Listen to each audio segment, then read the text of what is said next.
नमस्कार सभी को, हमारे YouTube चैनल पे आपका स्वागत है। आज हम पढ़ेंगे पब्लिक इंटरनेशनल लॉ का यूनिट 3 में एक क्वेश्चन हमारा बनता है। वो क्वेश्चन कौन सा है जो इंटरनेशनल लेवल पे बहुत ज़रूरी है।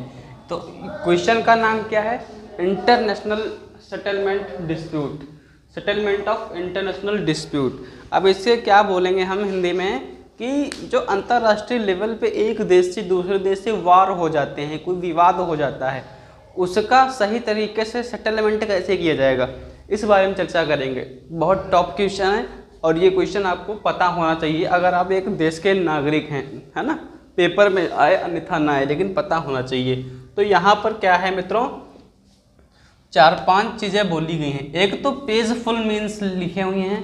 पेजफुल मीन्स एक कंपल्सरी मीन्स, है ना। ये दो तरीके से हम इंटरनेशनल डिस्प्यूट को सेटलमेंट कर सकते हैं। जो पहला है आपका वो है आर्बिट्रेशन। आर्बिट्रेशन में क्या होता है मित्रों? आर्बिट्रेशन मीन्स दो देशों को बुलाकर मामला सॉल्व होगा, समझे। दोनों देश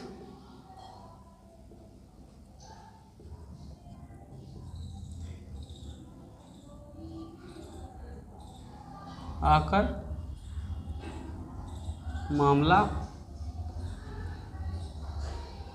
सॉल्व करेंगे।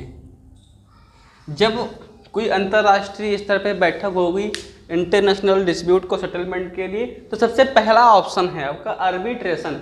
आर्बिट्रेशन का मतलब होता है कि दो देश आएंगे और आपस में मिलकर मामला सॉल्व करेंगे, और इसमें एक कमेटी भी होती है उसके पास बैठकर। और ये जो होता है आर्बिट्रेशन, इसमें क्या होता है कि जो मैटर होता है वो बाइंडिंग होता है, मानना पड़ेगा जो वहाँ पे समझौता होगा। दूसरा है गुड ऑफिस, नहीं, तीसरा है गुड ऑफिस और दूसरा है जुडिशियल डिसीजन। जुडिशियल डिसीजन क्या होता है मित्रों? जुडिशियल डिसीजन में होता है कि तुम्हारा इंटरनेशनल कोर्ट ऑफ जस्टिस के पास ये मामला चला जाएगा। तो जो तुम्हारा अंतर्राष्ट्रीय कोर्ट है ना, न्यायालय है अंतर्राष्ट्रीय, वो आपके मामले को सॉल्व कर देगा, ठीक है। दूसरा पेसफुल मीन्स ये हो गया। पहला हो गया आर्बिट्रेशन, इसमें दो देश आपस में बातचीत करके मामले को सॉल्व करेंगे और ये बाइंडिंग रहेगा। इसमें समझौता जो होगा वो सारे मानेंगे ही मानेंगे।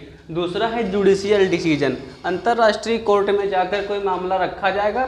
जैसे भारत पाकिस्तान का अक्सर मामला अंतर्राष्ट्रीय न्यायालय में जाता है, तो पाकिस्तान हर समय वहाँ मात ही खाता है। कई पिक्चरें भी आई हैं इस पर, आपने देखा होगा, है ना। तो ऐसे मुद्दे वो इंटरनेशनल कोर्ट में ही जाते हैं। तीसरा क्या है मित्रों? Good office. गुड ऑफिस का मतलब क्या है? जैसे भारत पाकिस्तान का एक बार विवाद हुआ था 1971 में, तो ब्रिटेन के जो प्रधानमंत्री थे उन्होंने भारत पाकिस्तान के चीफ लीडर्स को बुलाकर अपने वहाँ एक ऑफिस दिया था। ये एक ऑफिस है, इसमें एक तरफ भारत एक तरफ पाकिस्तान बैठा था। एक ऑफिस दिया था कि तुम हमारे वहाँ आओ, हम आपको जगह दे रहे हैं, यहाँ पर बैठ के अपना मुद्दा जो है सॉल्व कर लो। तो ब्रिटेन में जाके भारत पाकिस्तान के लोग अपना मुद्दा वहाँ सॉल्व करने गए थे। तो तीसरा पीसफुल मीन्स क्या है? Good office. गुड ऑफिस का मतलब यही है कि भारत पाकिस्तान को ब्रिटेन ने बुलाया था 1971 के समय में, और वहाँ बैठ के भारत पाकिस्तान अपना जो डिस्प्यूट था वो आपस में सॉल्व करे थे, और ये होता है गुड ऑफिस, है ना। फिर अगला क्या है मित्रों? मेडिटेशन। मेडिटेशन में क्या होता है? मेडिटेशन में जो होता है कि भारत पाकिस्तान का कोई मुद्दा है, तो इसको एक कमेटी होती है वो बुलाती है ना, और कमेटी बुलाती है और वहाँ पर उनको आपस में मैटर सुलझाने के लिए वार्तालाप होती है। लेकिन गुड ऑफिस में आपको कोई सलाह नहीं देगा, लेकिन मेडिटेशन में आपको वहाँ पे परामर्श दिया जाएगा, ठीक है। वहाँ पर आपको ओपिनियन दी जाएगी। जो अन्य लोग होंगे संघ के, जिन्होंने बुलाया है आपका मुद्दा सॉल्व करने के लिए, वो आपस में सॉल्व होंगे और वहाँ ओपिनियन, राय, सलाह सब दिया जाएगा। तो ठीक है, यहाँ पर सलाह भी दी जाएगी, यहाँ पर लिख लो, सलाह भी दी जाएगी कि कैसे मैटर को सॉल्व कर सकते हैं। यहाँ पर सलाह भी दी जाएगी। फिर आ गया नेगोशिएशन। नेगोशिएशन का आप मतलब समझते ही हैं कि यहाँ पर सिर्फ समझौते की बात होगी, है ना, समझौता, समझौता, यहाँ पर समझौता कराया जाएगा, है ना।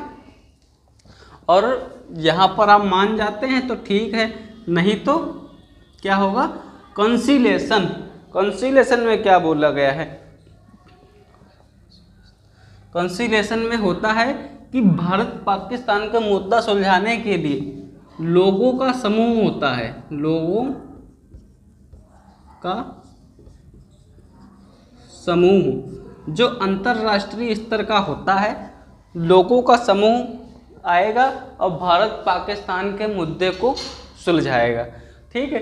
फिर चौथा आ गया यूएनओ, यूनाइटेड नेशन ऑर्गेनाइजेशन, जो 1945 में स्थापित हुआ था। ये मैटर को क्या करेगा, सॉल्व करेगा।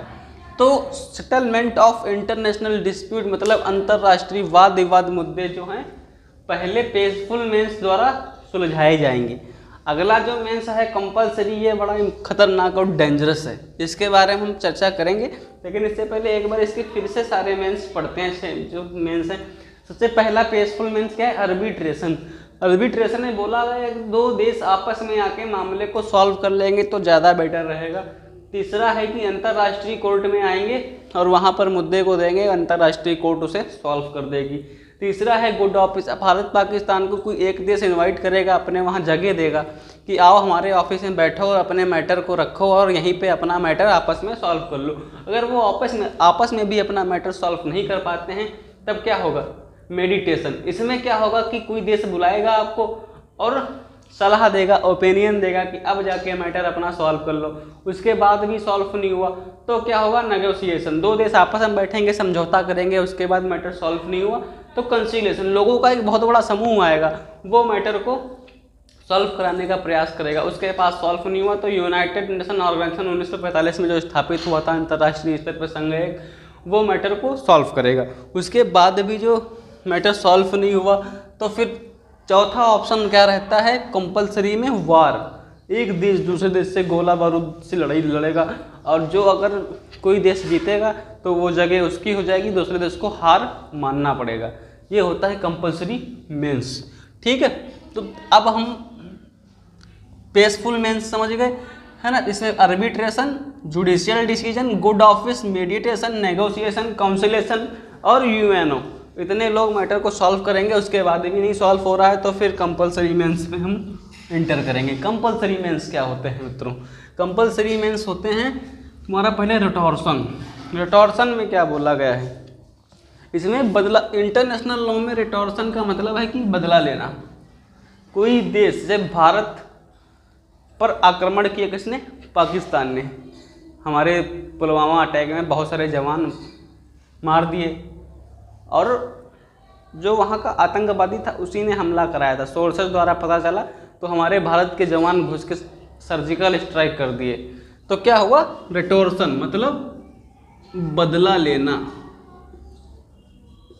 तो रिटॉर्शन इंटरनेशनल लॉ में अलाउ है। कोई देश आप पर आक्रमण करता है, आप भी कर सकते हो, नो टेंशन। ठीक है। फिर रिप्रेजल।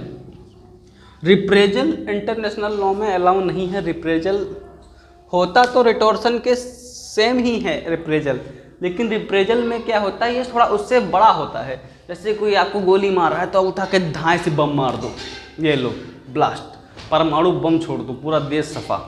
ठीक है। तो ये होता है रिप्रेजल, उससे ज़्यादा खतरनाक गति में। ठीक है। आपको कोई एक झापड़ मार रहा है, चार मारो, ठाए ठाए ठाए, ये होता है रिप्रेजल, अधिक पावरफुल होता है रिप्रेजल। फिर होता है एम्बार्गो। एम्बार्गो क्या होता है, जैसे भारत और श्रीलंका के बीच कोई संबंध खराब हो गया, है ना। फिर क्या होगा, भारत में जो श्रीलंका से सामान आ रहा है तो श्रीलंका अपनी सीमा पर ही वो जहाज रोक देगी। भारत से जो श्रीलंका में जा रहा है वो अपनी सीमा पे भी रोक देगी। मतलब जो समुद्री आयात निर्यात है वो बंद हो जाएगा, है ना। आयात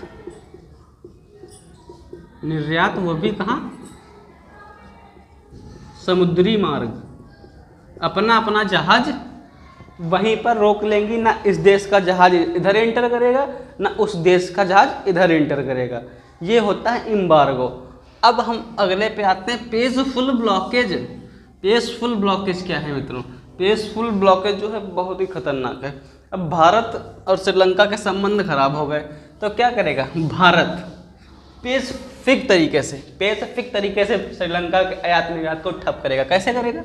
भारत घुसेगा कहाँ पे? श्रीलंका में। भारत श्रीलंका में जाकर उसके बंदरगाह पर, श्रीलंका में जाकर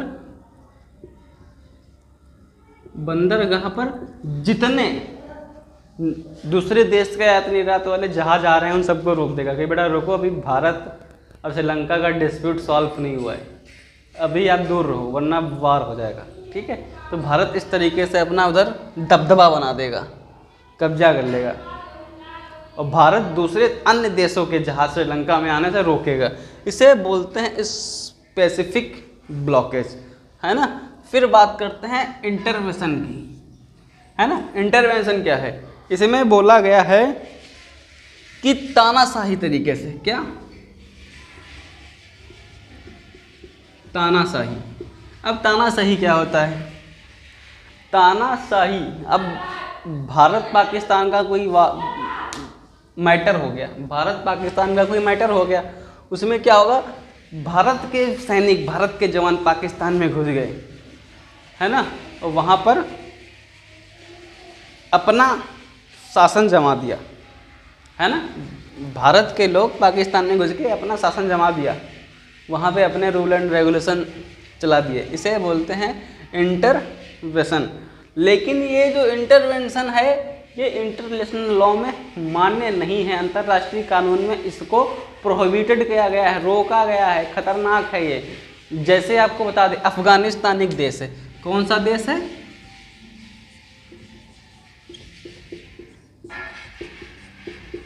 अफगानिस्तान एक देश है। इसमें कौन चला गया? इंटर दी तालिबान। तालिबान ने क्या किया? इंटरवेंशन किया, इंटरनेशनल लॉ को तोड़ दिया और अफगानिस्तान में घुस के अपना सारा रूल्स एंड रेगुलेशन और अपना कानून, अपनी सत्ता अपने तरीके से चलाने लग गए। इंटरनेशनल लॉ में तालिबान को मतलब पूरी तरीके से आतंकवादी घोषित कर दिया, है ना। अब ये तालिबान किसी के साथ संबंध बनाने लायक ही नहीं बचा। इसे बोलते हैं इंटरवेंशन, तानाशाही तरीके से किसी देश में घुसना और उस पर अपना कब्जा करके अपना शासन चलाने लगना।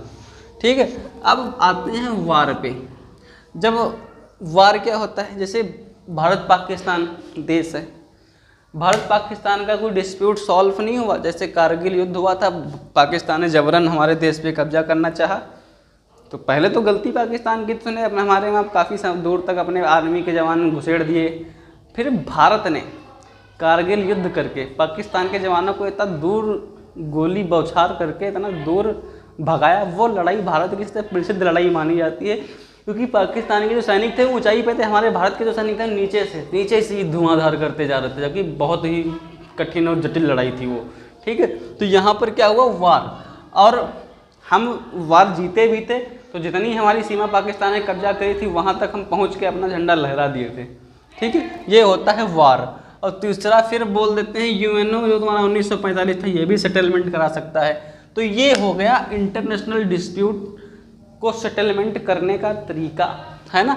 जो वार वगैरह होते हैं वो इन्हीं से होते हैं। वीडियो अच्छा लगा हो लाइक सब्सक्राइब शेयर कर लें। मिलते हैं नेक्स्ट टॉपिक में, धन्यवाद। और आपका public international law LLB first semester का चैप्टर हो गया क्लोज। अब अगला चैप्टर हमारा और अगला लेसन हमारा रहेगा, अगला विषय हमारा रहेगा Indian contract act LLB first semester. ठीक है मित्रों, धन्यवाद।